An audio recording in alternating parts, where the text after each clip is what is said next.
Buenas noches, vamos a presentar la actividad mensual programada para el día de hoy. Quien habla es la doctora Berta Cárdenas, tengo a cargo la moderación de esta sesión. El día de hoy vamos a presentar dos temas en relación a trasplante hepático. Estos temas se van a desarrollar a manera de mesa redonda, para el cual les pido, por favor, si tienen algunas preguntas, realizarlas por medio del chat. En esta oportunidad tenemos dos invitados muy reconocidos y expertos en el tema de trasplante hepático. Tenemos un invitado internacional que es el doctor Rodrigo Zapata, quien es médico gastroenterólogo de la Clínica Alemana de Santiago y del Hospital Salvador de Chile. Profesor asociado de la Facultad de Medicina de la Universidad de Chile, es subjefe de la Unidad de Gastroenterología Clínica de la Clínica Alemana. Es past president de la Sociedad Chilena de Gastroenterología y su área de interés es cirrosis y trasplante hepático.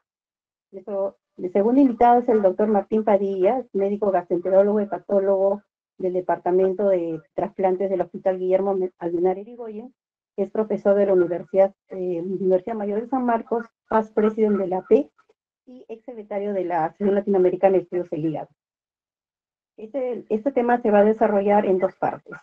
La primera parte, a modo de introducción, la va a realizar el doctor Martín Padilla. El tema a desarrollar es trasplante hepático e indicaciones. El segundo tema lo va a desarrollar el doctor Rodrigo Zapata con el tema momento ideal.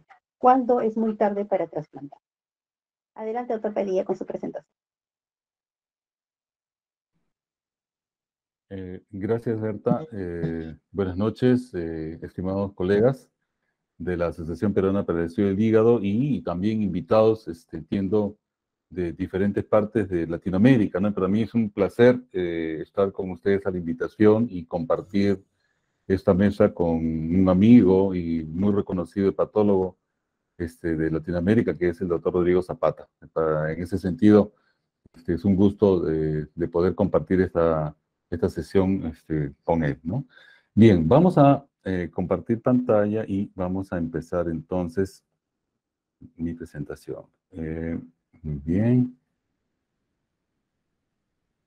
Me dicen, por favor, si están pudiendo ver la imagen. ¿Se ve la imagen? Sí, doctor, sí se ve la imagen. Perfecto, muchas gracias. Bueno, el tema que se me ha asignado es el de trasplante hepático e indicaciones. En realidad, es un tema que para todos quienes estamos en la actividad de trasplantes, parte con una demanda importante, ¿no?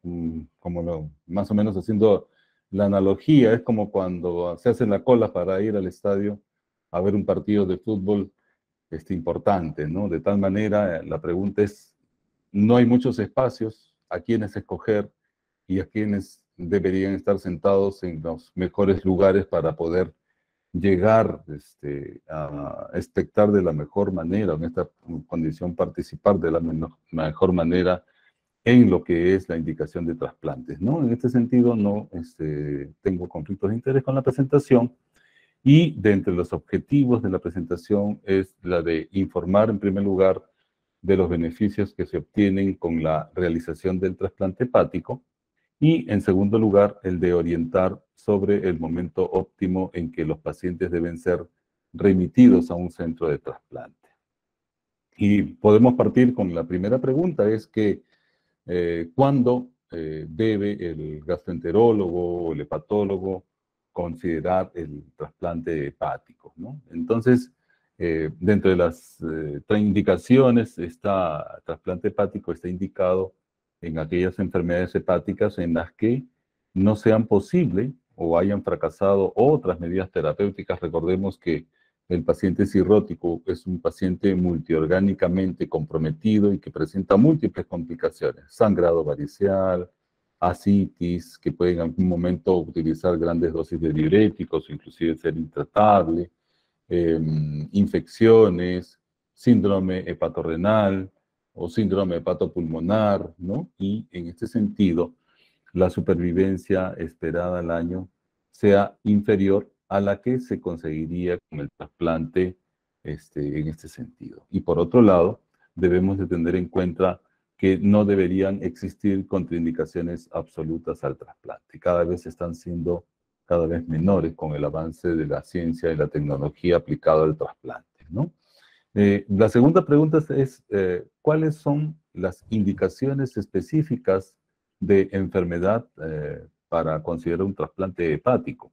Y como todos sabemos, en primer lugar, están la gran cantidad de enfermedad parenquimatosa que nosotros tratamos en este sentido. En primer lugar, cirrosis de cualquier etiología, la falla hepática fulminante, el síndrome de Budd-Chiari, y entidades que fundamentalmente aparecen durante la infancia, como se están mencionando, como fibrosis hepática congénita y quística, hepatitis neonatal, o en excepciones, traumatismos hepáticos severos. Las enfermedades metabólicas per se son condiciones importantes a considerar también. En otro lugar son las enfermedades colestásicas, ¿no? A la cabeza, en los niños, especialmente la atresia de vías biliares, la colangitis biliar primaria y cirrosis secundaria, la colangitis esclerosante primaria y la colestasis familiar, especialmente en la población pediátrica. Y también, además, los tumores, que especialmente los tumores malignos, como el carcinoma hepatocelular con criterios específicos, y en ocasiones algunos tumores benignos que pueden comprometer de forma severa el parénquima y que en ese sentido puedan potencialmente tener una indicación, ¿no? De tal manera que tenemos los pacientes en el contexto de manifestaciones y complicaciones propias de la enfermedad cirrótica, ¿no? Como ya hemos mencionado, de las que más conocemos, el sangrado gastrointestinal masivo, producto de ruptura de varices esofágicas o gástricas, encefalopatía severa, persistente, y que puede complicarse en ocasiones con coma y que es de difícil manejo. El síndrome hepatorrenal, que en realidad refleja el severo estado de vasodilatación en los pacientes que van progresando en los estadios de la enfermedad cirrótica, especialmente en los pacientes colestásicos, en las cuales va a presentarse osteodistrofia hepática severa, o un paciente que va a tener un catabolismo avanzado, que es más o menos común a todos los pacientes cirróticos, en el contexto además de infecciones que van a ir apareciendo durante su evolución. La coagulopatía que va a presentarse y se va haciendo cada vez más compleja y de difícil manejo. Ascitis o anasarca de manera incontrolable.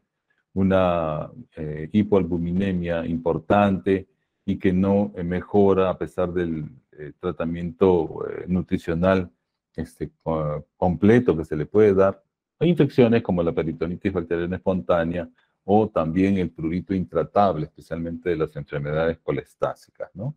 Y el otro contexto está dado especialmente con los pacientes con falla hepática fulminante, especialmente con las complicaciones que ya sabemos, ¿no? Con edema cerebral importante y coma, o aquellos pacientes que presentan también coagulopatía intratable o compromiso renal, ¿no? Y además ya habíamos comentado la semana pasada con el doctor Evia en relación a las formas fulminantes de Wilson que podrían presentarse también en menor proporción, pero que también podrían aparecer, ¿no? De tal manera que en esa lámina, ¿no? En la cual se muestra las patologías que son condiciones de indicación de trasplante en Europa, tenemos a la cabeza cirrosis que constituye casi cerca del 60% de las indicaciones, ¿no? Las enfermedades de patología colestásica cerca de un 10%, cáncer a la cabeza el carcinoma hepatocelular con un 15%, y en otras condiciones, por ejemplo, la falla hepática fulminante y otras misceláneas, ¿no? Entonces, podemos preguntarnos, luego de haber analizado las potenciales indicaciones de agentes etiológicos que van a dañar el hígado en un paciente multiorgánicamente comprometido y que muchas veces tienen incluso compromiso de más de un órgano o fallas de otro órgano simultáneamente o disfunción en este sentido, vemos o nos podemos preguntar, ¿no? ¿Qué resultados tienen estas indicaciones luego del trasplante hepático?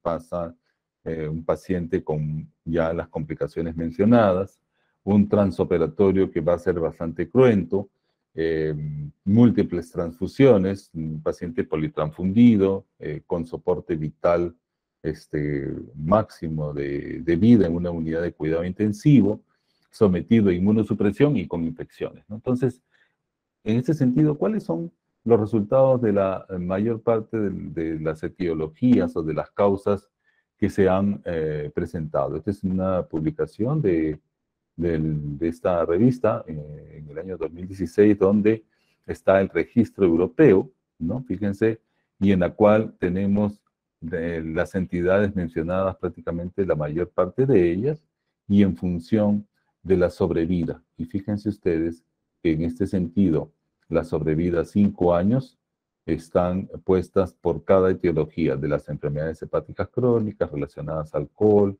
el virus de hepatitis B y C, la cirrosis biliar primaria, que tiene una mejor sobrevida en cuanto a porcentajes, y en función también a los tumores malignos o carcinoma hepatocelular, ¿no? De tal manera que un paciente que está comprometido, como habíamos comentado al momento de llegar al trasplante, la sobrevida a 5 y 10 años que está mostrando esta serie en una publicación de múltiples centros de Europa, muestran efectivamente que son beneficiosos y que tienen una calidad de vida y una sobrevida que es entonces en este sentido justificada para poder realizar este procedimiento en esas indicaciones, ¿no? Y por otro lado, también debemos de preguntarnos, todos los pacientes pueden trasplantarse independientemente de las complicaciones o de las condiciones que puedan tener al momento de trasplante. Eso nosotros lo podemos definir como contraindicación, ¿no?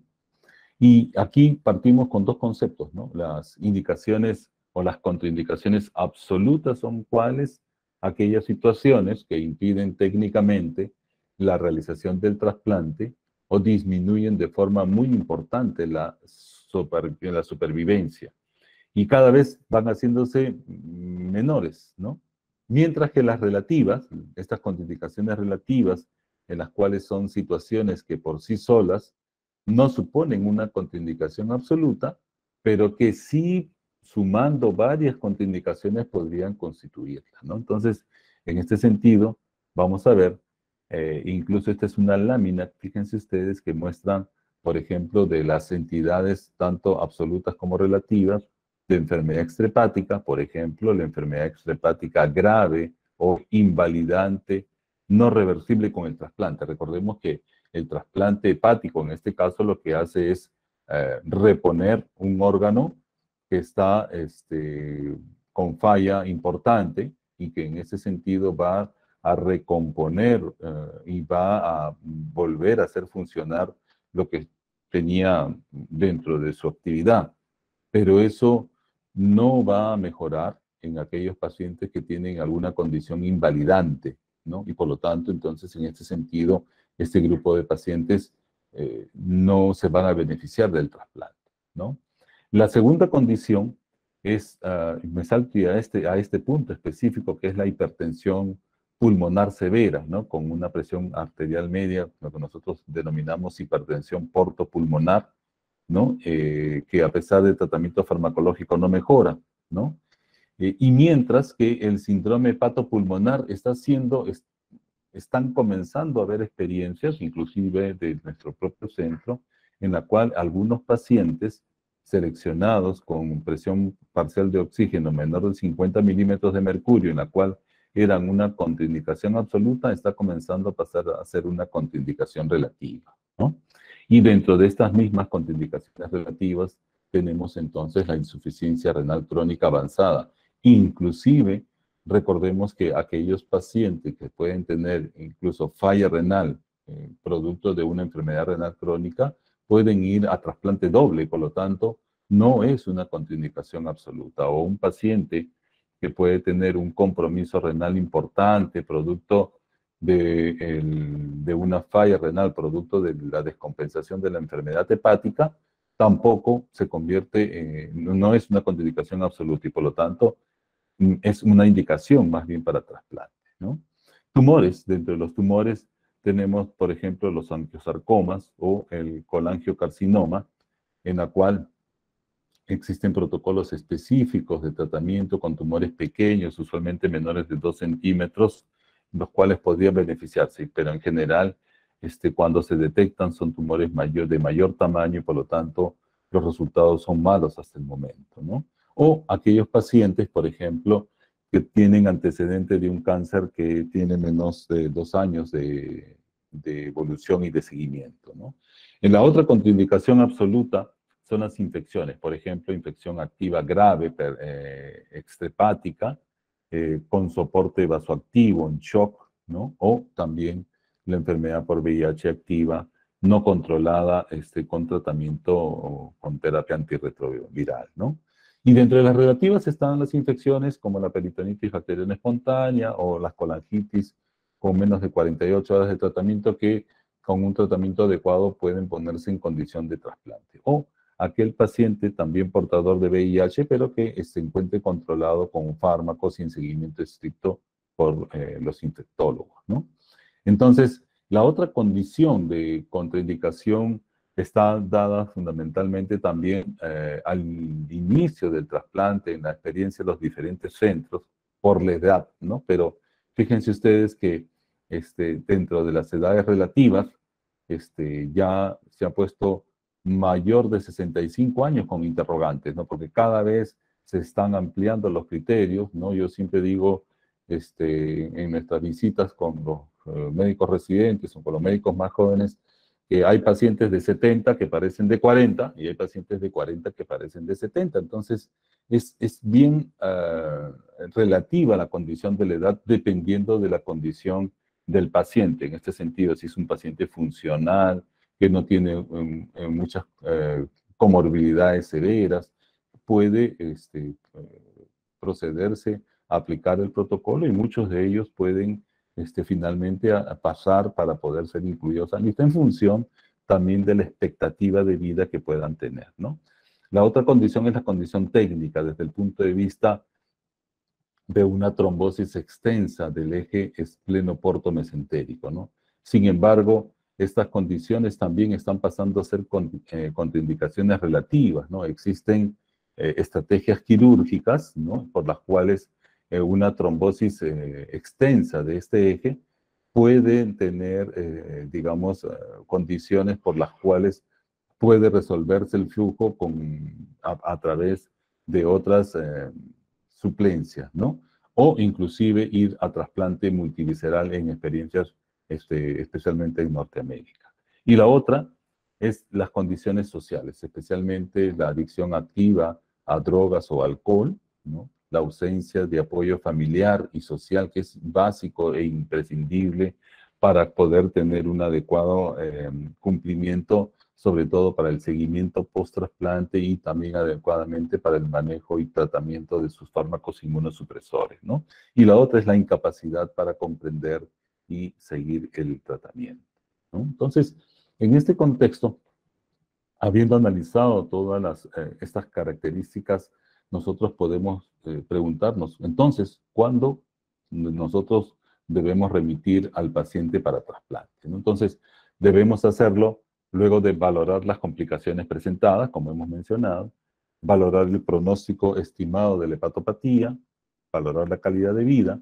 y precozmente para optimizar el momento de la realización del trasplante y los resultados del mismo, ¿no? Y asimismo, hacerlo antes que aparezcan complicaciones graves como malnutrición, síndrome hepatorrenal o insuficiencia hepática avanzada, de tal manera que se están considerando a los pacientes, usualmente, que en este estadio conocido por todos de Child B o C de Plug, pero especialmente aquel que tiene un score de MELD mayor de 15 puntos. Entonces, ¿a quién se debe indicar el trasplante con los mejores resultados? Y esta gráfica muestra justamente el punto de inflexión, ¿no? Entre el momento que cruza la disminución importante de la probabilidad de disminución de la sobrevida con la severidad de la enfermedad. Entonces, ¿cómo eso nosotros lo extrapolamos para poderlo tener, digamos, desde el punto de vista de variables o índices o factores pronósticos, ¿no? Tenemos el score de Child-Pugh, ampliamente conocido y aceptado también. El score de MELT y PELT, que se utilizan en adultos y niños, y los scores especialmente que se utilizan para los criterios de falla hepática aguda en la posibilidad de indicación de trasplante. También existen una serie, o han aparecido en el tiempo, de una serie de posibilidades de manejo de diagnóstico farmacológico a través de el uso de verde indocianina, cafeína y otras, pero ninguno de ellos ha sido superior a la evaluación clínica, y una serie de índices específicos de enfermedad, por ejemplo, en la cirrosis biliar primaria o en la colangitis esclerosante primaria, en la cual no han terminado de, llamemos así, de cuajar y de podernos dar un dato específico en ese sentido. De tal manera que, en general, nosotros, la mayoría de los centros, o la mayoría de los gastroenterólogos utilizamos el score de Child-Pugh, pero que, sin embargo, cuando aparece el score de MELT, en función de una fórmula matemática que toma estos tres factores, creatinina, bilirrubina e INR, nos permite tener una valoración con mayor variable de números para poder establecer una mortalidad en media de 3 meses. Y en ese sentido hay un punto de corte en la cual, cuando este punto de corte es mayor de 15, nosotros podemos decir que este paciente ya debemos entonces enviarlo a un centro de trasplante. ¿Por qué? Porque en esta gráfica de esta publicación en el año 2010 se mostró que, fíjense, un paciente con un score de MEL menor de 15 casi tiene una sobrevida similar de los pacientes que tienen un estadio inicial de enfermedad, ¿no? Mientras que aquellos que sobrepasan el 15 en puntaje, fíjense ustedes cómo va decayendo progresivamente la sobrevida, y por lo tanto es el tiempo entonces, o el punto en el cual nosotros podemos decir que este paciente debe tener indicación. Y acá existen en realidad múltiples páginas para poderlo calcular. Yo solamente les pongo esta es una muy práctica que nosotros usamos, pero existen muchas otras que las pueden utilizar, y aquí está el link, ¿no? Donde es bien fácil. A través de esto podemos poner si tiene o no diálisis, está en milimoles o en microgramos, o miligramos, perdón, de acuerdo a la condición que usemos en los valores del centro de creatinina, de bilirrubina y INR, y en segundos sale el puntaje en el score de MEL, ¿no? MEL sodio inclusive, y con la mortalidad estimada a 3 meses, ¿no? Entonces, por allí nosotros tenemos una ayuda regularmente que la podemos hacer en tiempo real, ¿no? De tal manera que, entonces, ¿cuándo indicamos un paciente para trasplante? Cuando, valorando los recursos, valoramos la sobrevida con o sin trasplante, y lo mismo que la calidad de vida con o sin trasplante, además de la morbilidad perioperatoria, ¿no? Entonces, dentro de las recomendaciones, podemos decir que se debe considerar la indicación de trasplante en los pacientes con cirrosis y complicaciones mayores. La escala de MELT es un buen predictor de la mortalidad pretrasplante a corto plazo. El MELT es una escala objetiva y puede ser utilizada para la asignación de órganos, como hemos mencionado. Sin embargo, el MELT tiene limitaciones, ¿no? Entonces, en este sentido, cuando no se encuentra en este contexto del score de MELT, debe ser evaluada y considerada por expertos. Asimismo, el carcinoma hepatocelular es una excepción particular al score de MELT, y por lo tanto, para poder lograr equidad, se le asignan puntos extra, ¿no? Adicionados para poder llegar al trasplante, en función a la consideración del tamaño y número de nódulos, el nivel de alfa-fetoproteína y recurrencia tras terapias, ¿no? Y existen en esta lista una serie de excepciones al MEL que podríamos considerar de acuerdo a la condición individualizada de cada paciente, ¿no? Solamente quiero mencionar en estas últimas láminas nada más las causas que en nuestros centros hemos tenido, ¿no? Especialmente NASH, enfermedad como hepatitis autoinmune al inicio de nuestra experiencia durante los primeros 10 años y cómo fueron cambiando a través del tiempo, ¿no? Existen 4 centros de trasplantes que están activos. Como ustedes pueden ver, el financiamiento de los trasplantes está dado fundamentalmente por Salud y el Ministerio de Salud. Existe una decisión dentro de la ley de trasplantes con una negativa importante, ¿no?, del consentimiento en un 80% o más en el DNI peruano, y en este sentido tenemos también nuestros resultados de sobrevida y resultados de seguimiento en lista de espera, y además los códigos de urgencia que nosotros hemos puesto desde el año 2008, que utilizamos el score de MEL, ¿no?, para poner a las fallas hepáticas fulminantes, por ejemplo, como urgencia cero, y los scores de MEL de excepción para el carcinoma hepatocelular con 20 puntos para nuestra experiencia peruana, y un síndrome hepatopulmonar con 22.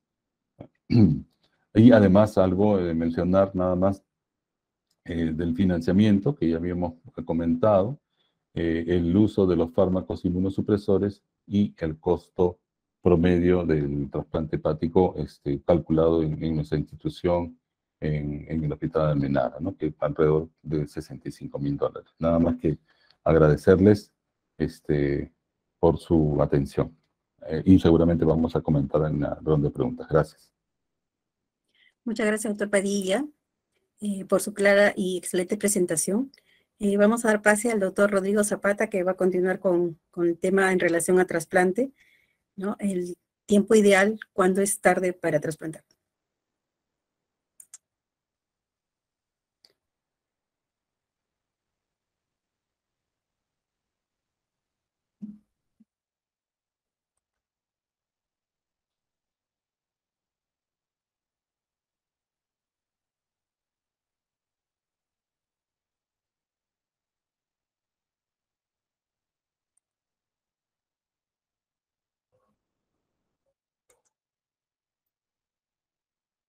Ok, buenas noches. Buenas noches. ¿Se escucha en este minuto, no? Voy a poner la presentación. No sé si ahí se puede ver. Sí, doctor, está bien. Es correcto. Bueno, primero que nada quiero agradecer muy cordialmente la invitación a la Asociación Peruana de Hepatología a esta actividad. Muchas gracias, me siento muy honrado. Tengo muchos amigos en Perú, ahí estaba conversando con Martín Padilla, agradecer a la doctora Rocío Galloso, presidente de la sociedad, a la doctora Berta Cárdenas. Así que voy a tratar de ir un poquitito a algunos temas que pueden ser un poco conflictivos. Al término de la presentación, no sé si van a quedar todos claros con este tema, porque es un tema difícil. Quiero un poco ampliarles el abanico de las cosas que ocurren durante el periodo de lista de espera, que es bastante dramático en muchas oportunidades, y que ustedes se obliguen a pensar en cada paciente al momento de enlistarlo, que durante el periodo de espera van a pasar muchas cosas. La agenda hoy voy a hablar algo sobre el proceso de enlistamiento, ya lo introdujo Martín en forma muy completa, la evolución que ocurre en la vida real respecto al desenlistamiento o dropout en la vida real, mostrar algunos ejemplos, cuál es el concepto de futilidad en trasplante, los indicadores que hacen que un paciente sea particularmente vulnerable una vez que se enlistó, y el pronóstico que da en el post-trasplante, y voy a abocarme, porque no hay tiempo suficiente, a fundamentalmente 3 temas que son algo sobre acute and chronic, que es probablemente uno de los temas que más está suscitando polémica y sobre lo que más se han presentado publicaciones en el último tiempo. Algo sobre fragilidad, que también es un tema que viene muy en boga en este momento, y algo sobre la edad, que lo mencionó también Martín. Ahí está, perdón.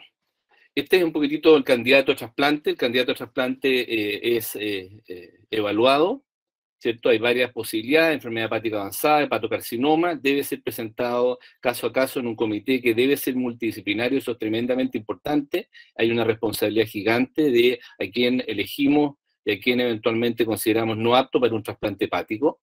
Tiene que haber sopesar en el fondo los riesgos y los beneficios que tiene el trasplante, considerar muy en particular además que la lista habitualmente es gigante y la cantidad de donantes, lo voy a mostrar, es bastante limitada en la mayoría de los países del mundo.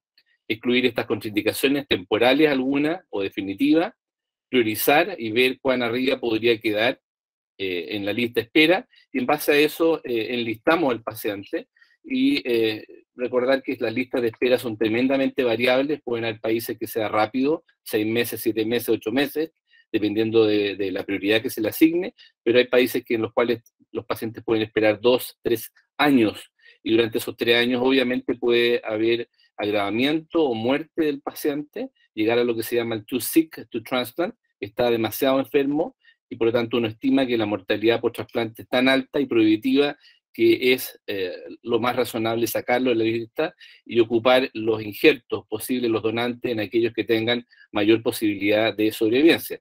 Y lo otro, obviamente, que ocurre el trasplante, y después del trasplante, este trasplante puede ser exitoso, puede ocurrir la muerte o puede requerir una necesidad de retrasplante, y ahí parte nuevamente el enlistamiento en casos seleccionados.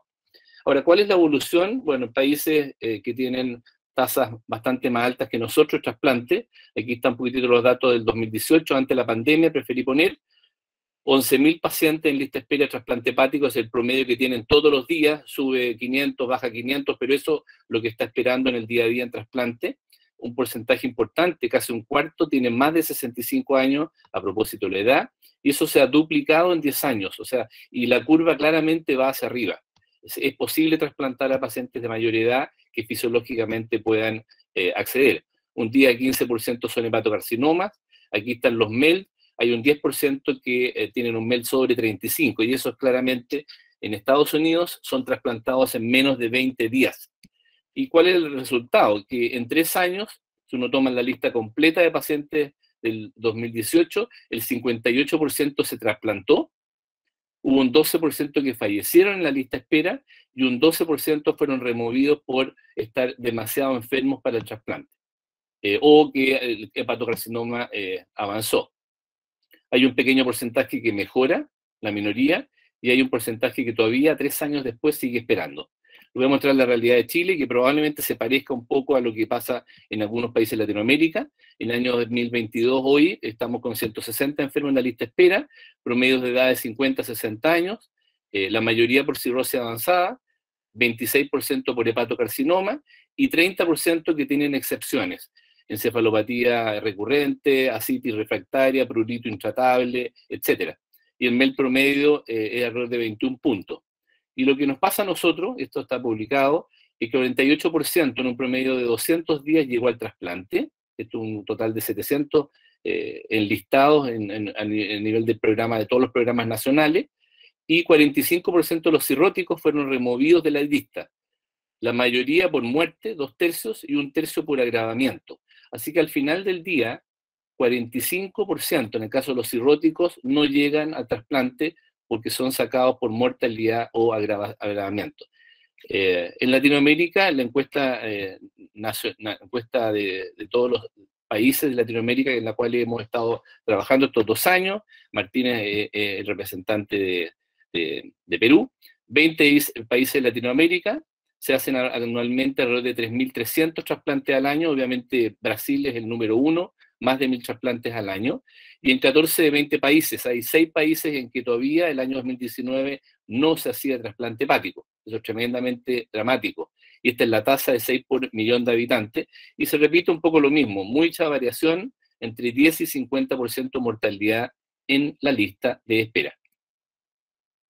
Ahora, el concepto de futilidad, primera cosa, yo diría que después de la presentación que hizo Martín, ustedes se dan cuenta que hoy día es bastante dable, fácil, razonable identificar al paciente que tiene una enfermedad hepática avanzada y que requiere trasplante. El beneficio se ha marcado más o menos con un MEL sobre 15, en que el riesgo de trasplante es menor que el beneficio, o sea, hay un beneficio en estos enfermos respecto a la sobrevida.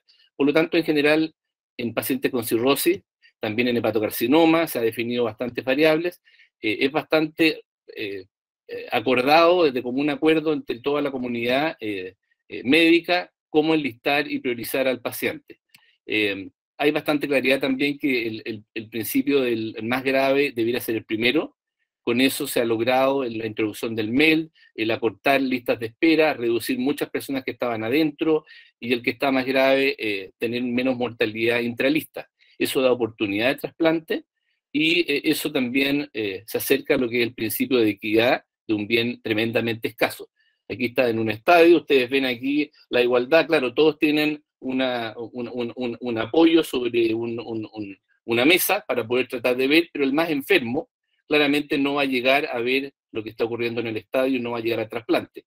La equidad nos pide que el paciente más enfermo pueda tener un apoyo, una mayor posibilidad de poder ver lo que está pasando en el estadio, o aquí, en el caso nuestro, es llegar al trasplante hepático.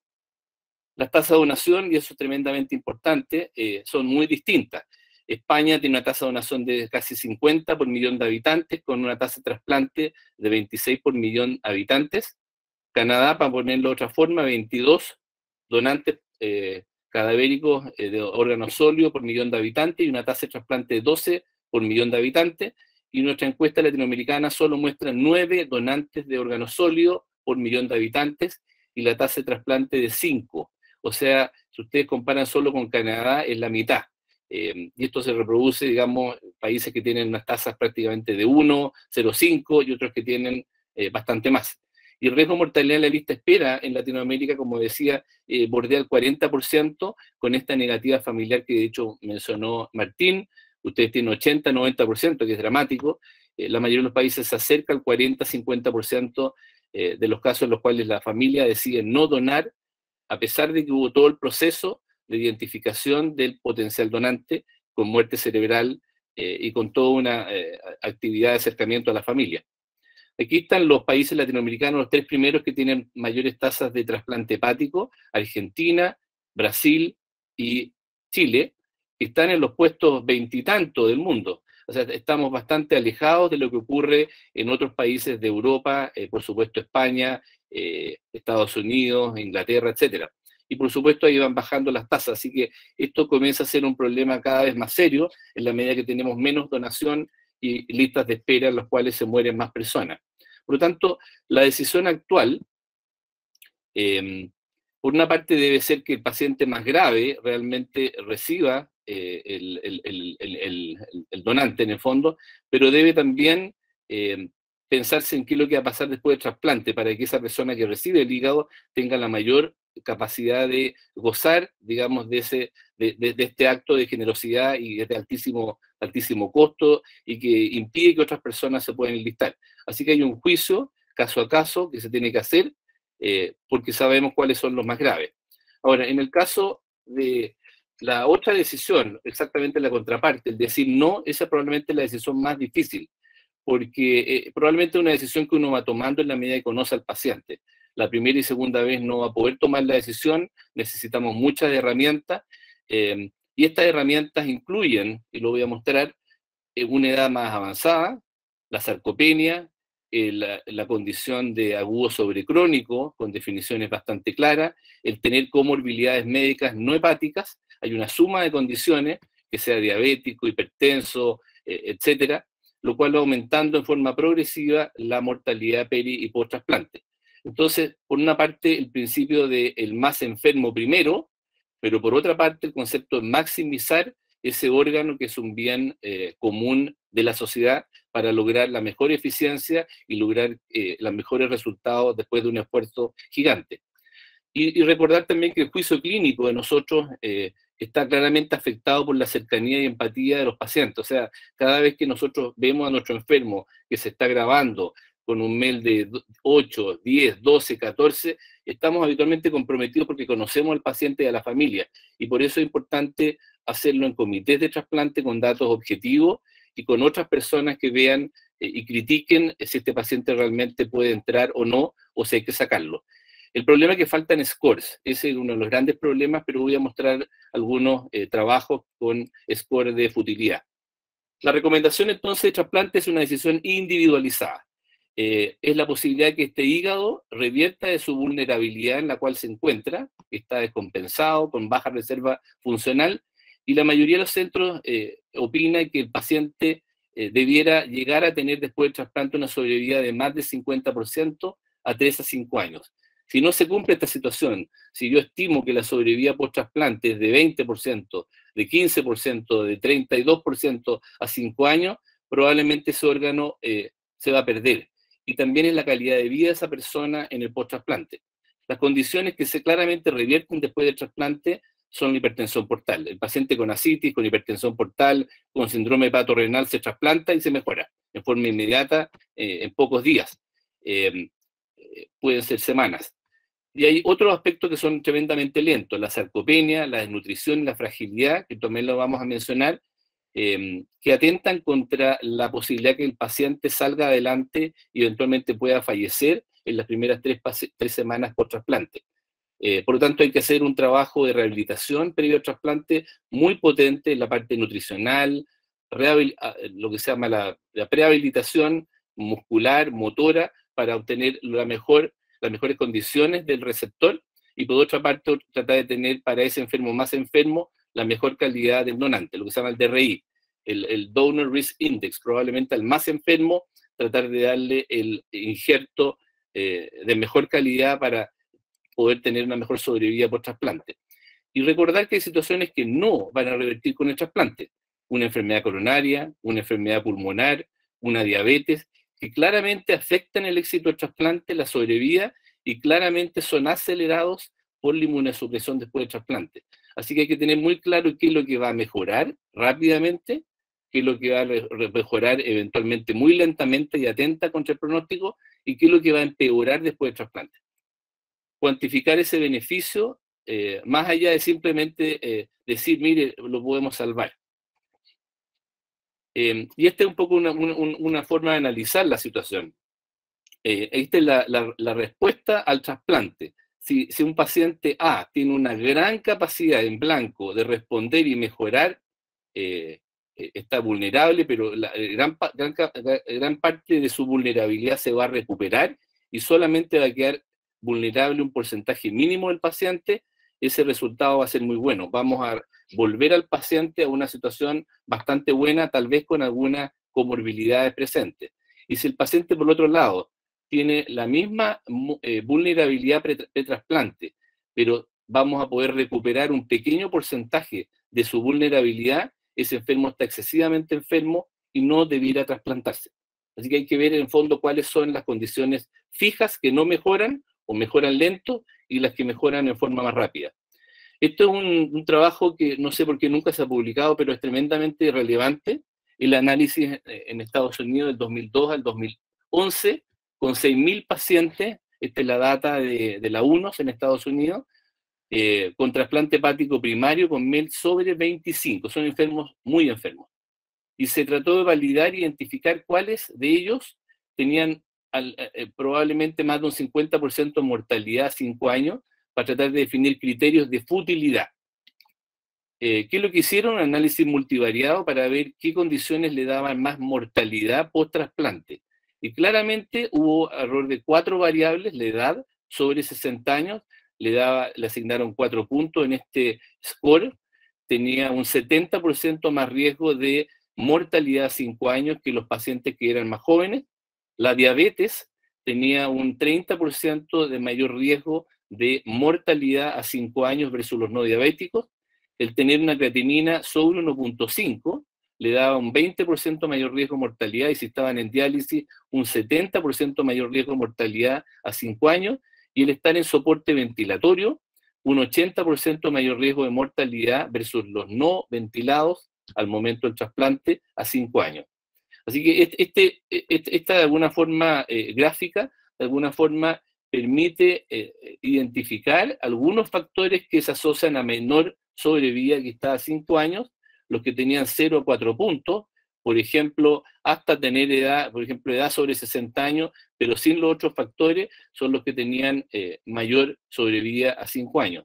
En cambio, los que tenían más de 7 puntos de este score, o sea, un paciente que era de mayor edad, 70 años, diabético y además con insuficiencia renal, ese enfermo ya se acercaba a solo el 50% sobrevida a 5 años.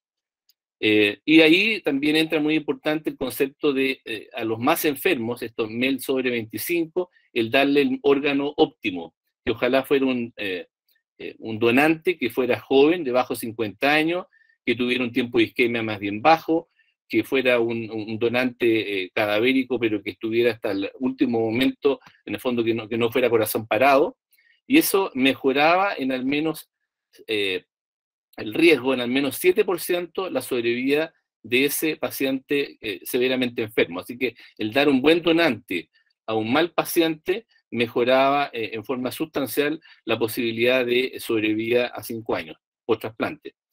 Y la otra cosa que también se sabía que los que tenían más de 7 puntos, no solamente se morían más a 5 años versus los que tenían 0 o 4 puntos, sino que la hospitalización inicial era el doble, la estadía hospitalaria, la estadía en la UCI y las múltiples hospitalizaciones del primer año. Así que implicaban un costo tremendamente más grande respecto a estos pacientes.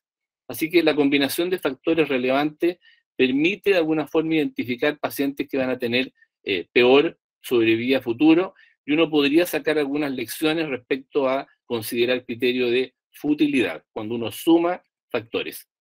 Aquí hay otros elementos, son la vulnerabilidad, o sea, el hecho de ser vulnerable al momento de ser enlistado. Aquí está la edad, aquí subieron la edad a 65 años, pero si tengo un MEL de 28 o más y más de 65 años, mi mortalidad se incrementa en un 35% en la lista de espera. O sea, tengo un 35% más de posibilidad de morir respecto a menores de 65 años antes de trasplantarme. Y si además tengo sarcopenia, tengo un 270% de veces mayor riesgo de morirme en la lista de espera versus si no soy sarcopénico y soy de menos de 65 años. Y así uno puede ir jugando un poquitito con el tema de la edad y otros factores, lo mismo con la sarcopenia, que se ven en 30 a 40% de los pacientes por imágenes, cuando hacemos estudios de iliopsoas musculares, podemos definir qué es lo que es sarcopenia, y en base también a algunos, bueno, ahí vamos a ver el tema de la fragilidad, pero también otorga mayor mortalidad en la lista de espera de trasplante y mayor mortalidad post-trasplante. Así que son criterios que adicionados pueden ayudar en algún minuto a tomar la decisión de que este enfermo está excesivamente pasado. Y lo otro, las vulnerabilidades también en procesos de descompensación, como el acute on chronic, que tienen per se ya a 28 días mortalidad promedio, se agarra uno a todos los acute on chronic, de 35% a un mes y de 50% a 90 días, esto es un promedio. Y por supuesto, si hay fallas multiorgánicas, esos pacientes o infectados deben considerados, como lo vamos a ver más adelante, como muy enfermos para trasplante.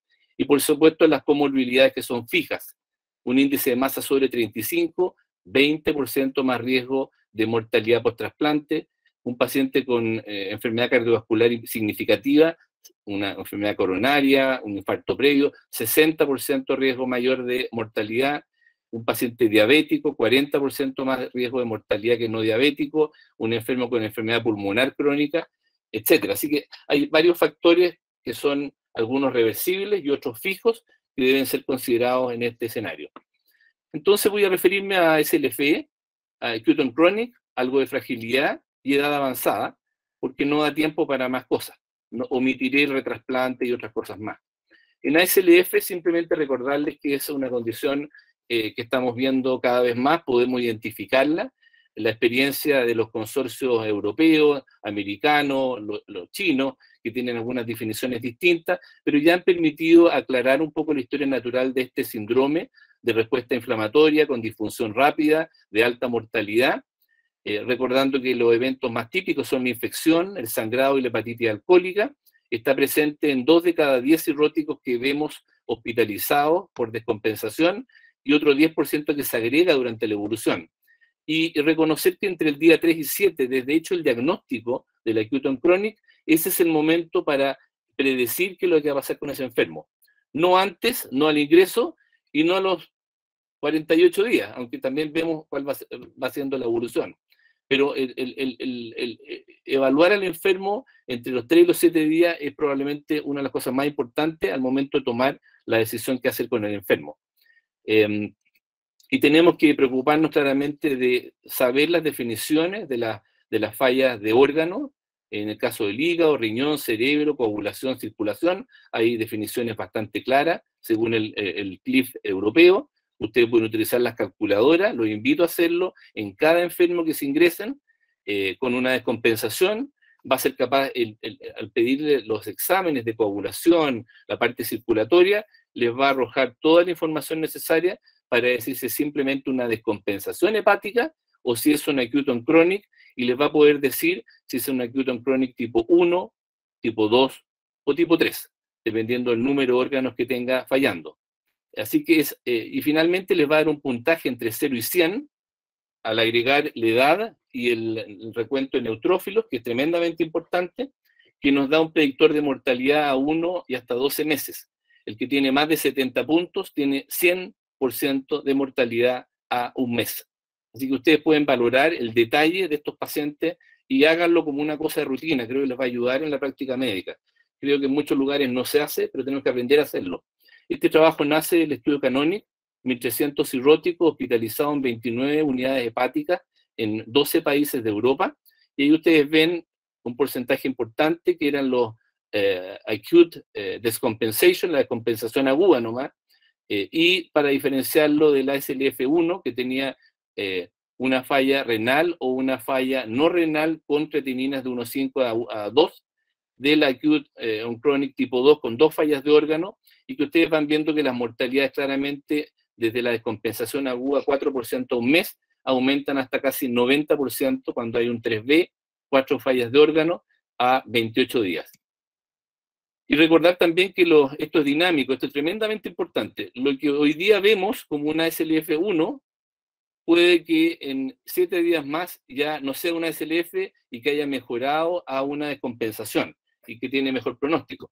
O que, como se ve, progrese 33% a un acute on chronic grado 3 y que fallezca. Así que esto tiene que ser evaluado, y esa es la gracia de este esquema, de ir haciéndolo en la UCI, por ejemplo, día a día, con bastante facilidad, o cada 2 o cada 3 días.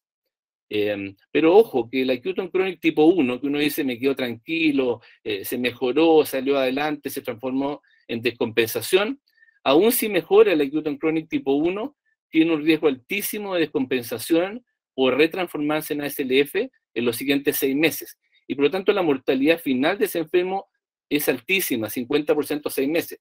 Por lo tanto el acute on chronic tipo 1, tipo 2 y tipo 3 deben ser siempre considerados en forma inmediata para trasplante hepático. Obviamente van a entrar con más o menor fuerza y prioridad dependiendo de los números que tengan, según el MELD. Y aquí está la propuesta de algoritmo actual en ASLF, en acute on chronic, propuesto por el Canonic. Primero evalúe el tercer y séptimo día de diagnóstico el soporte activo, con soporte activo. Evalúe la posibilidad de trasplante en todos los pacientes con ASLF, porque la mortalidad final al cabo de 6 meses es más del 50%. Y aquí está un poquitito la tabla. Ve al paciente que está hospitalizado con cirrosis y descompensado, categorízelo si es ASLF1, que es como el 10%, si es una ASLF3, eso están en la UCI habitualmente, y en base a eso considere si es posible ir al trasplante o si hay alguna contraindicación formal.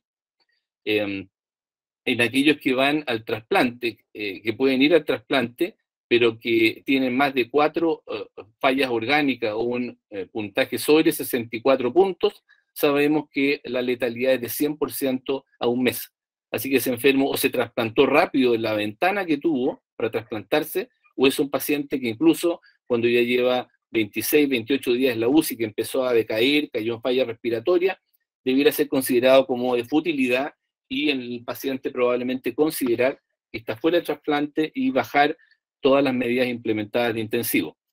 Y trasplante de urgencia en todos los ASLF 2 y 3, por la alta mortalidad que tengan, salvo que haya contraindicaciones, vamos a ver cuáles, la infección probablemente una de las más importantes, y ahí considerar más de 4 órganos fallados o más de 64 puntos, que podría ser un criterio de futilidad. Acá está un poco la situación de los ASLF. Los acute on chronic ingresan a la UCI. En Latinoamérica hay un gran estigma por los cirróticos, así que muchos no llegan, esa es la realidad. Por lo tanto, si no llegan a la UCI, no son bien manejados, no reciben albúmina, no reciben evaluación infectológica y su pronóstico es bastante malo.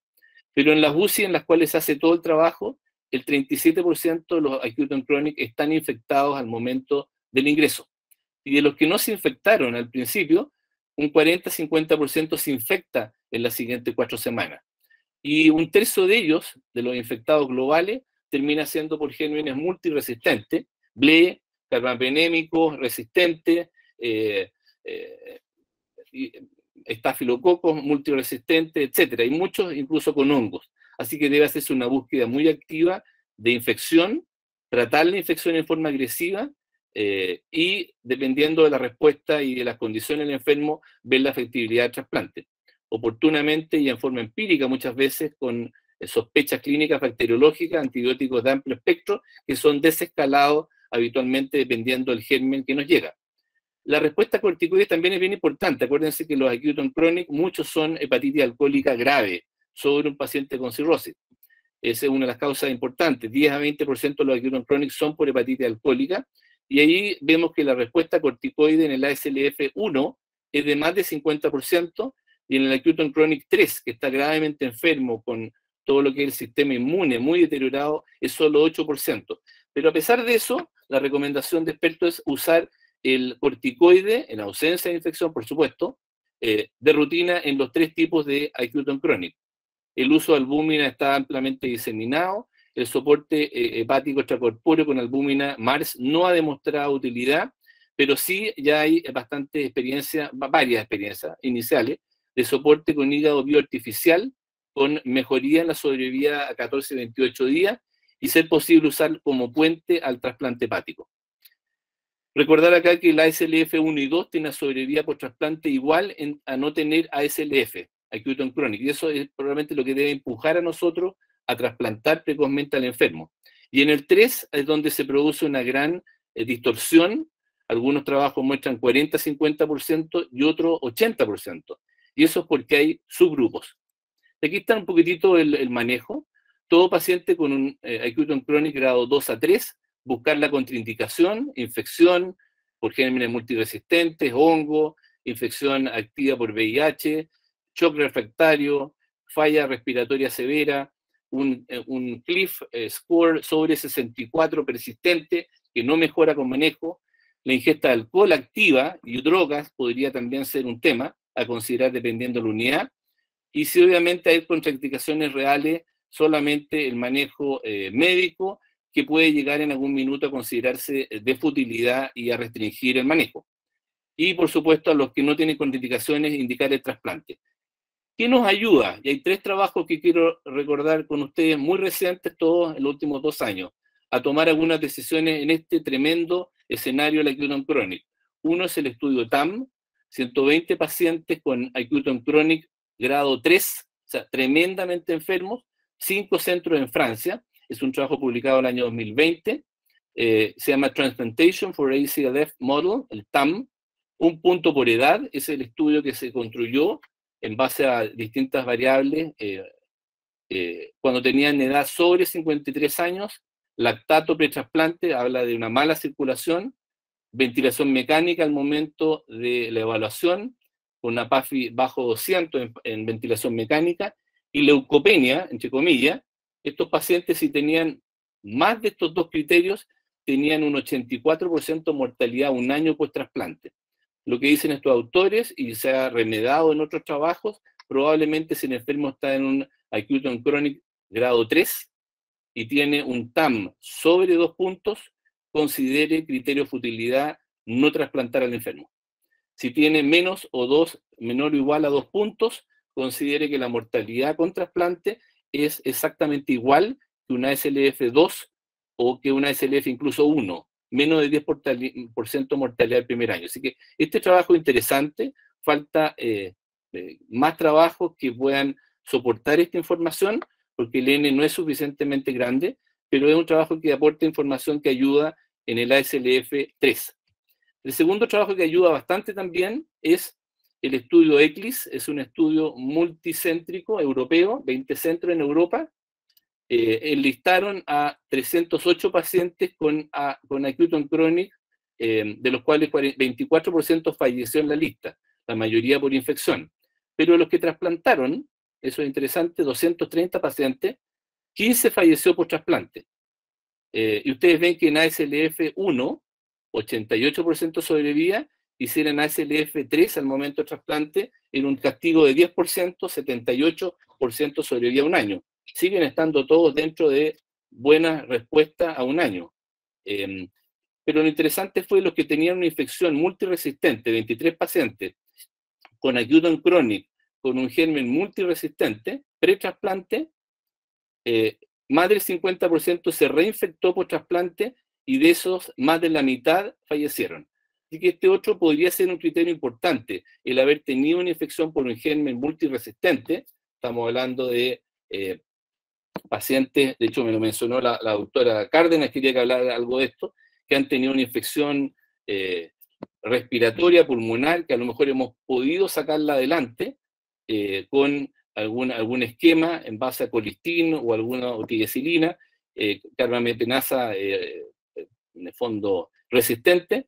Estos pacientes tienen altísima mortalidad por trasplante y debe realmente valorarse caso a caso.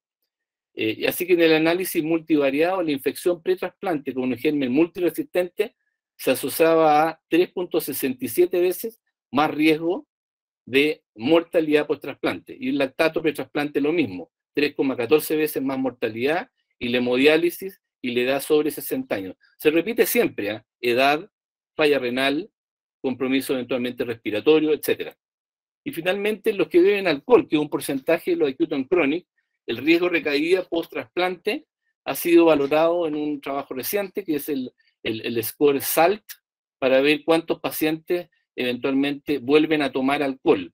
Y lo que hace este grupo muy interesante es analizar en un grupo importante de pacientes evaluados por trasplante hepático por una hepatitis alcohólica o una acute on chronic asociado al alcohol, que los pacientes que tenían un puntaje alto, grandes bebedores, múltiples recaídas, con uso de drogas, pre-trasplante, esos pacientes tenían, si tenían ninguno de estos o pocos criterios de estos, tenían una gran capacidad de mantenerse sin ingesta de alcohol. Y lo contrario, si tenían varios de estos puntos, tenían una gran cantidad de posibilidad de recurrir en forma importante y perder el injerto por reingesta de alcohol. Voy a ir a 3-4 diapositivas de fragilidad. Este es un síndrome del cual se está hablando mucho hoy en día de patología. Partieron con los estudios de los 90 y 2000 de la doctora Fried en Estados Unidos, en que definió este síndrome de disminución de reserva funcional, asociado a reserva a resistencia al estrés. Entonces, un paciente que parte con una buena reserva, por ejemplo, un cirrótico que tiene un estrés, una hemorragia digestiva, puede que caiga bastante, después se recupere, pero el paciente que parte con una baja reserva, está frágil, frente a una noxa, cae en una situación probablemente de riesgo vital y muerte. Así que esto es resultado de múltiples déficits de sistemas fisiológicos, y el cirrótico es el ejemplo perfecto para hablar de fragilidad. Tiene muchas veces un hígado, lo tiene habitualmente cirrótico, acumula líquido intraabdominal, no come, no se alimenta, no se mueve, está desnutrido, tiene sarcopenia y tiene fragilidad. Así que esto debiera ser una cosa muy considerada hoy en día en el área de trasplante y en general en la medicina interna, los pacientes con cirrosis hepática, porque no solamente se asocia al envejecimiento ni el hecho de tener cirrosis, sino que considera la posibilidad de vulnerabilidad. Esta fragilidad podemos evaluarla de varias formas más lentas, como el test de 6 minutos, una serie de habilidades, pero podemos hoy en día ir directamente a un test que demora 90 segundos, que es el Liver Frailty Index, que simplemente considera 3 medidas de presión con la mano utilizada habitualmente. Normalmente esto da entre 30 y 40 kilos para un hombre joven y va bajando con la edad. Está adaptado a los requerimientos de cada enfermo y obviamente permite ir en la tabla que ustedes se meten al sitio web de la Universidad de San Francisco. Ustedes van anotando, esto está validado en varias cortes, para ver qué es lo que se considera bajo. El levantarse y pararse 5 veces, ¿cuántos segundos se demora? Una persona joven se demora 12, 15 segundos, y en la medida que va en la edad y en la enfermedad, va disminuyendo y se van aumentando el número de segundos. Y la capacidad de estar hasta 10 segundos en balance en estas 3 posiciones con los pies. En base a eso, ustedes reciben un score, ustedes lo anotan, y sobre 4.5 es fragilidad. Ahora ustedes dicen, bueno, perdí 90 segundos, considero que es frágil mi cirrótico, ¿y qué? Bueno, el qué es que esto se asocia a mayor mortalidad en la lista de espera. Se supone que el frágil es como tener 9 puntos MEL mayores a lo que realmente tienen. Y por eso que en la lista de espera de trasplante, un paciente puede tener un MEL, por ejemplo, de 23 y tener una sobrevida a 12 meses de ser robusto, perdón, y tener una sobrevida de 90% a 12 meses, pero ese mismo paciente, si es frágil, tiene una sobrevida castigada al error de 20 o 30%. Así que esto es tremendamente importante en el pretrasplante.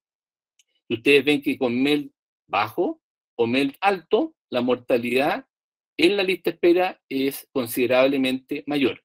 De 8 sube a 23%, de 16 sube a 23%. Estamos hablando de cientos, estos son más de 1000 enfermos validados en distintas cortes.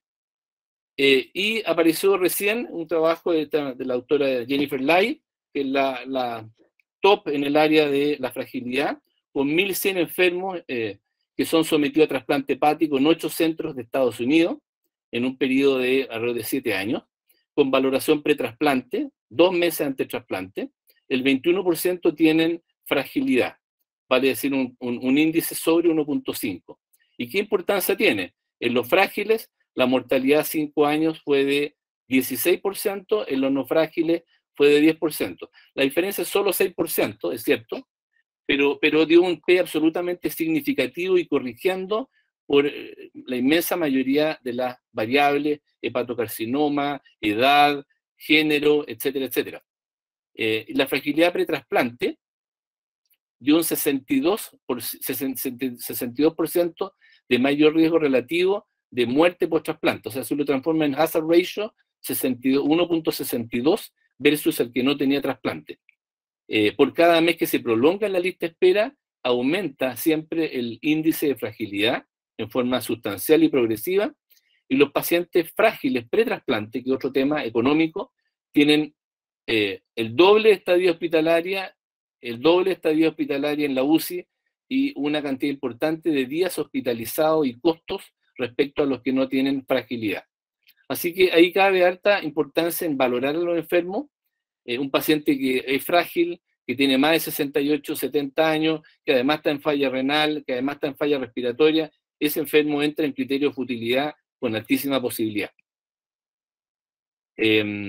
Así que evalúa al enfermo, evalúe la fragilidad, y en estos pacientes, por supuesto, dieta especial, hiperproteica, hipercalórica, colación nocturna, en la noche, un poco antes de dormir, de al menos 200 calorías. Eventualmente se ha utilizado algunos estudios con testosterona intramuscular, y el ejercicio súper vigilado en un periodo de 8 a 16 semanas logra sacar a algunos pacientes del estado de fragilidad a no fragilidad. Es decir, que meter en un sistema de prehabilitación intensivo en la unidad de trasplante.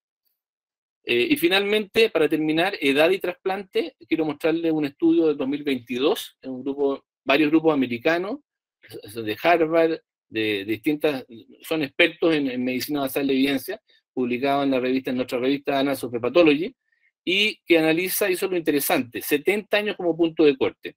Hay 2 metaanálisis previos que lamentablemente cortaron en 60 y otro en 65 años. Y sabemos que el ser humano hoy en día de 65 años no es lo mismo que hace 50 años. Así que 70 años parece ser una situación probablemente más interesante. Son 10 estudios, 160.000 pacientes sometidos a trasplante hepático en diferentes edades. Ahí están todos los estudios, comparando menos y más de 70 años. Y ustedes ven que a 1 año y a 5 años las mortalidades tienden a ser diferentes. ¿En qué se traduce esto? En que a 1 año los mayores de 70 años tienen un 78% de sobrevida versus un 86% los que tienen menos de 70 años. O sea, el solo agregar la edad más y menos de 70 años es un castigo alrededor de 8%. Y eso va sumándose, por supuesto, a 5 años, solo 48%, porque obviamente no tienen tantos años por delante de vivir, pero hay un castigo por lo menos de 8 a 10% en la mortalidad post-trasplante. En las complicaciones postoperatorias, en la falla del injerto, en la mortalidad perioperatoria también hay una diferencia, en la estadía hospitalaria y en la estadía en intensivo. Conclusión, pacientes sobre 70 años que van a trasplante parecen tener una significativa mayor mortalidad a 1 y 5 años, a pesar de que hay bastante heterogeneidad. Así que mensaje para la casa: hoy es posible trasplantar, enlistar a pacientes con bastante seguridad de que lo estamos haciendo bien. El MELD nos ayuda. Definir hasta dónde enlistar y trasplantar pacientes gravemente enfermos. Principio de futilidad. Empiezan a aparecer herramientas que nos permiten plantear quién paciente va a tener probablemente costos elevados, mala calidad de vida por trasplante o va a fallecer por trasplante. La suma de factores es probablemente lo más esencial. Paciente de mayor edad, con falla renal, con obesidad, con comorbilidad, puede ayudar en decidir en casos complejos. Y a mediano plazo esperamos tener scores objetivados para estos pacientes que significan decisiones difíciles. Eso es entonces para tratar de estimular un poco la discusión. Muchas gracias. Muchas gracias, doctor Zapata, por su brillante presentación. Mientras que el público nos emite sus preguntas, quería hacer un par de preguntas para empezar con el doctor Padilla, que aquí por el chat interno me mandó unas preguntas. La pregunta por indicación de trasplante, ¿todos los pacientes con falla hepática aguda tienen indicación de trasplante? Es una pregunta que siempre se hace cuando llega un paciente con falla hepática aguda, ¿no? En realidad la respuesta es no, ¿no? En primer lugar, hay criterios establecidos para ver la condición del trasplante. Recordemos que la falla hepática aguda es una condición en la cual, si se le deja en el tiempo, tuviera un soporte mayor o bioartificial, que es lo que se intenta, el hígado sería capaz de recuperarse completamente y salir del contexto. Pero, sin embargo, la práctica, ¿qué es lo que muestra durante todos estos años y múltiples estudios? Que más o menos un tercio van a revertir espontáneamente, es decir, se recuperan solos. Un tercio va a requerir trasplante, y un tercio, a pesar de estar en lista o a pesar de las condiciones que se puedan dar, van a tener una mortalidad producto de las complicaciones, especialmente de edema cerebral, ¿no? De tal manera que en ese sentido se han establecido escoros, ¿no? Varios, para poder determinar qué pacientes van a trasplantes. El más conocido, que creo que la mayoría de nosotros utilizamos, es el score de King's College, ¿no? En ese sentido, tomamos como valores, ¿no? Para recordar bilirrubina más de 17 miligramos o más de 300 milimoles, ¿no? Que tenga un INR por encima de 4 y que, dependiendo de la condición de si es o no paracetamol, vamos a tener un pH para seguirlo. Entonces, estos pacientes van a tener varios de ellos, encefalopatía, ictericia y la condición de coagulopatía, y ahí ya nos ponen alerta. Y estos pacientes entonces tienen que estar en vigilancia permanente y deben estar en un centro de trasplante prontamente. Eso quiere decir que un paciente que hace una falla o una hepatitis aguda, severa, ya debería ser remitido a un centro de trasplante para tener el soporte adecuado y vigilancia, ¿no? Ok, gracias, doctor Padilla.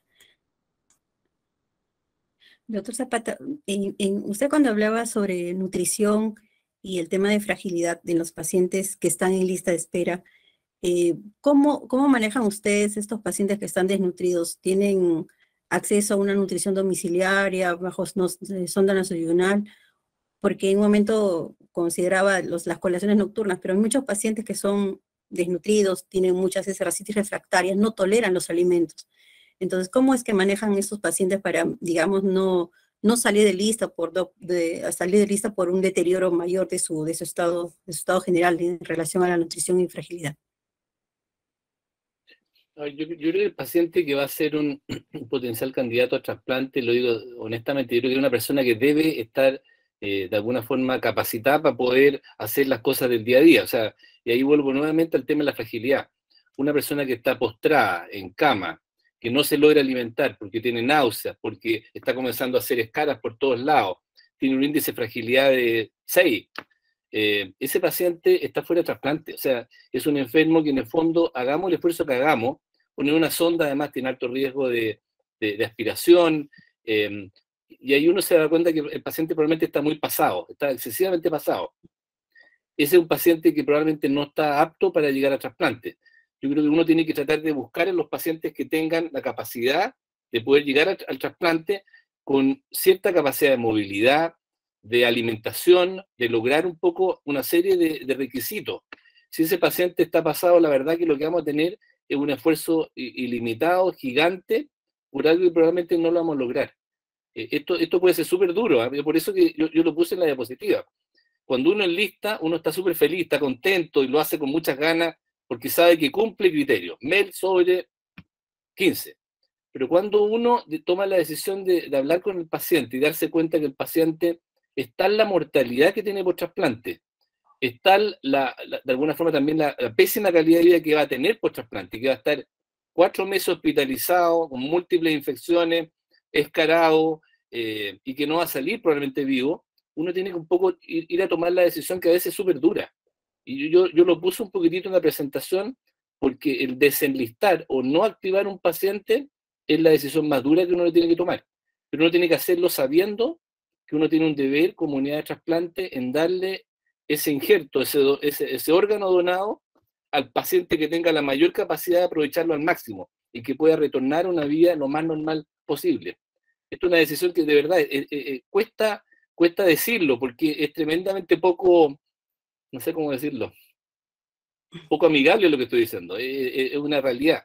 Pero los que estamos en trasplante sabemos que el paciente que llega escarado, desnutrido, sin capacidad de moverse, ese mismo se muere en el post-trasplante.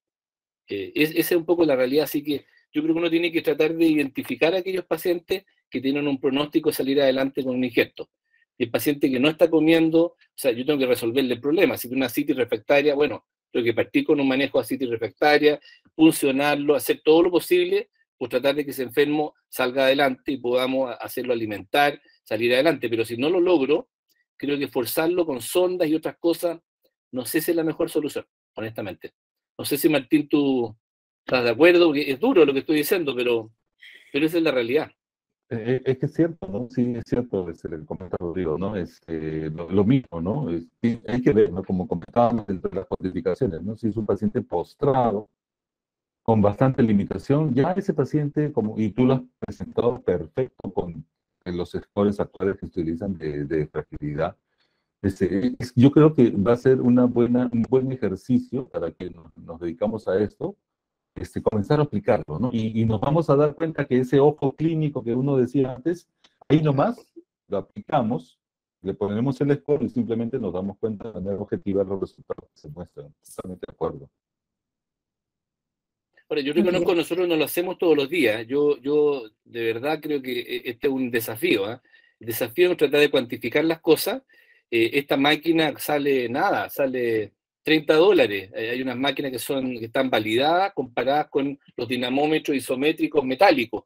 Así que hay varias máquinas que están en todas partes, los venden en todas partes. Y como digo, demora 90 segundos y da información. Y por último, da información a quién tenemos que enviar en forma intensiva a equipo de nutrición y equipo de kinesiología para tratar de sacarlo adelante, para que ese enfermo vuelva, 15, no sé, después de 14, 15 sesiones, caminando, moviéndose y con una expectativa por trasplante inmensamente mayor. Okay, gracias, doctor. ¿Alguien del público quiere hacer una pregunta por el chat? No sé si. Con respecto a los pacientes que tienen ACLF, en un momento creo que se la comentaba, y eso generalmente tiene una estancia prolongada en las UCIs, con riesgo de contaminación, infecciones intrahospitalarias, y todo lo que acarrea eso. No sé si de repente en su centro se logra hacer algún tipo digamos, de un hisopado rectal que nos pueda medir la flora del paciente. Generalmente a veces nos puede ayudar de repente a ver la posibilidad incluso hasta de ser fútil un trasplante cuando encontramos resistencias a cierto tipo de antimicrobianos que ya lo hemos usado generalmente. Esos pacientes son múltiples infecciones en el tiempo. ¿Algún tipo de medidas utilizan en su centro? O sea, lo que pasa es que, claro, uno puede identificar exportación o colonización por gérmenes más o menos multiresistentes. Y eso lo hemos hablado con los infectólogos, uno debe tratar la infección clínica.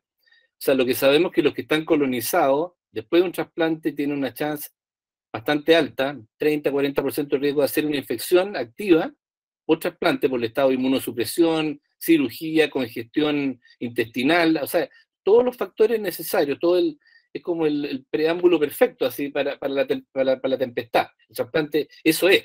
10 horas en pabellón, 8 horas, 7 horas en pabellón, hipotensión, politransfusión, congestión, digamos, intestinal. Por lo tanto, estos pacientes colonizados claramente hacen bacteriemia y hacen cosas, y uno tiene que estar preparado para tomar eventualmente decisiones, pero en sí no es una contraindicación. Es distinto a la infección. Yo tengo una neumonía por una pseudomonas carbapenemasa resistente, ahí estoy en problemas. Primero que nada tengo que sacar al paciente adelante, que probablemente no lo voy a sacar adelante. Pero si lo saco con todos estos esquemas súper, hay varios esquemas para estos pacientes, es un paciente que hay que conversarlo con mucha calma, con comité multidisciplinario, a veces dan ventanas. La mayoría de estos enfermos que se infectan por gérmenes multiresistentes con infecciones parenquimatosas, la verdad que no salen adelante. Esa es un poco la realidad. El paciente ya tiene una acute on chronic, se infectó, le falla el riñón y empieza toda la cascada inflamatoria. Pero si llegara a salir adelante, uno podría tener una ventana y podría plantearlo. En este estudio de ECLIS que mencioné, yo les dije ahí que de los que salían adelante una infección antes del trasplante, por gérmenes multi recontra resistentes, un porcentaje importante, el 50% se reinfecta por trasplante. Así que hay que pensarlo muy bien. Se puede, y se hace, pero una cosa hay que pensarla y hay que ver qué medios tenemos para poder tratar este enfermo después. Tenemos tigesilina, tenemos colistin, tenemos todos los fármacos necesarios de segunda y tercera línea, pero si no tenemos esos fármacos en nuestro hospital, ese a lo mejor es una condición para bajar un poquitito la expectativa de trasplante. Es un área en desarrollo, ¿eh? Sí. A ver, sí, acá hay alguna pregunta. En su centro, las hepatitis alcohólicas, digamos, ¿tienen chance de trasplante o digamos por el tema de donación y el proceso de donación, se le está dando, digamos, la opción del trasplante a las hepatitis alcohólicas, como hacen en Europa de repente? Bueno, en Chile se tomó una decisión multicéntrica. Los 11 centros que hacen trasplante se juntaron, hicieron un documento basado en los trabajos franceses, ¿cierto? Iniciales, originales, y estamos haciendo trasplantes en pacientes con hepatitis alcohólica con características muy específicas. Primera descompensación, no la quinta ni la sexta por hepatitis alcohólica recurrente. Idealmente gente más bien joven, que no está respondiendo por criterios de Lille, en el fondo a la terapia con corticoides, que obviamente no está infectada, pero y con una evaluación psiquiátrica que habitualmente no dice mucho. El paciente está habitualmente ya en la UCI, no está en buenas condiciones, pero una pequeña valoración familiar, etcétera, para ver un poco cómo es el pronóstico futuro. El criterio de SALT, estos criterios de SALT también pueden ayudar. Si esta persona tiene múltiples intoxicaciones previas, con hospitalizaciones por hepatitis alcohólica, uso de fármacos, mal ambiente familiar, probablemente no. Pero como digo, con determinadas características jóvenes, primer episodio de hepatitis alcohólica grave que no responde al tratamiento con corticoides, eso está permitido, está dentro de la normativa del Instituto de Salud Pública en Chile. Así que se hace. Okay, con buenos resultados, como ustedes saben. Aquí todavía estamos muy lejos de eso, por el tema de donación, que es bastante difícil, ¿no? Bueno, gracias por estar con nosotros, doctor Zapata. Gracias, doctor Padilla. Vamos a terminar la presentación, creo que ya están un poquito cansados. Claro. Gracias, doctora, hasta luego. Mucho gusto de tenerlo. Hasta luego, gracias. Muchas gracias por la invitación. Hasta luego, gracias. Gracias. A Martín.